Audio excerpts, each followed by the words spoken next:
This is a pair of Pope Gosser, I believe is pronunciation, Rose Point dinner plates. These have just been sitting around. They came in a box lot a couple of years ago. Finally put them up for sale. It didn't take very long to sell at all. 12 bucks a piece, and the guy bought both of them. Someone bought 3 lots of 4 each of these tiles, these asphalt tiles from the 50s and 60s. I bought a bunch of them, and I have to inspect them each time because some of them have some chipped corners, you know, just due from storage. But I was able to get another 12 of these together, and he paid $60 for this lot of 3.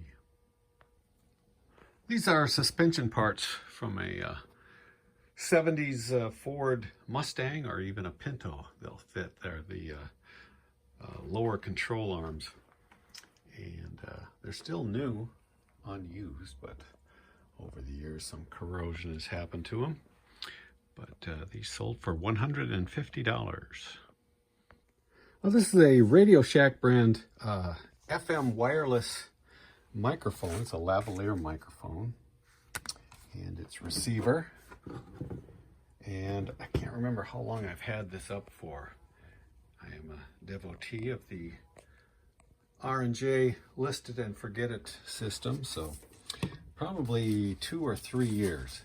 I did run off a copy of the instruction manual, and it did finally sell for a full price of $30. This is a 1980s Quasar TV, clock radio, and telephone. Everything works on it. I picked this up at an online auction and made a video.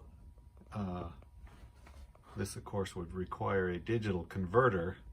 I have a TV transmitter in my house that will transmit any signal that I put into it. Say a Chromecast is what I normally use, and we'll call up some vintage video or vintage commercials on YouTube and have those play, because I have several vintage TVs in my house, so it's kind of nice to be able to use their original antennas and not have to get a digital converter for them.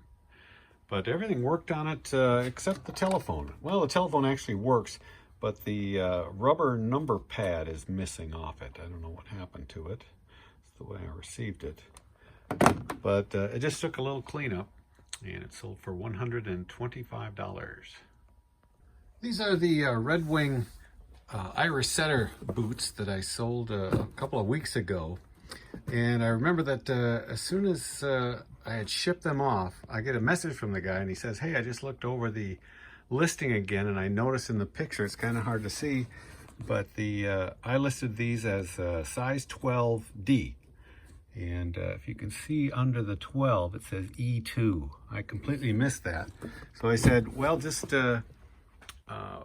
when you get the package, you can either open them and try them on, or you can just refuse the package, you know, hoping he would do that, save me return shipping cost. And that's what he did.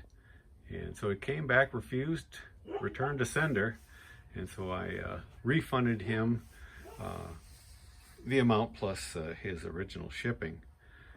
And so I put them back up for sale. I priced them higher because, hey, they're 2E. And they sold really quickly. And so this time, let's see, I sold them for $50. These are the 2 remaining slot cars I bought a few weeks ago at a indoor flea market. And it's kind of funny, I had these priced separately, and somebody wrote me and asked if I would sell them together at about a $4 discount. So I said yes, and I made a new listing, including both of them, just used pictures from the old listings. And he never got back to me. He never bought them. But I decided to leave the listing up, even though I had them listed separately as well, just knowing that if I sold one or both of them, I could just cancel the others. And somebody did buy them both for $50.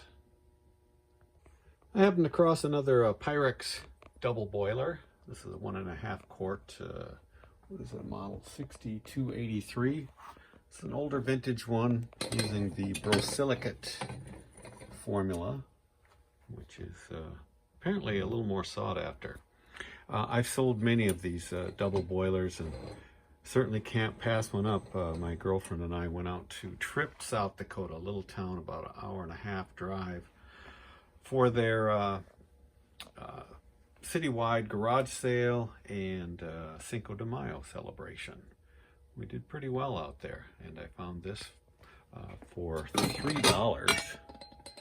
Put it up for sale like a day later, and here it is Wednesday the following week, and it sold for $40. Now this is an old earphone, still new in the package. These were used for crystal sets, and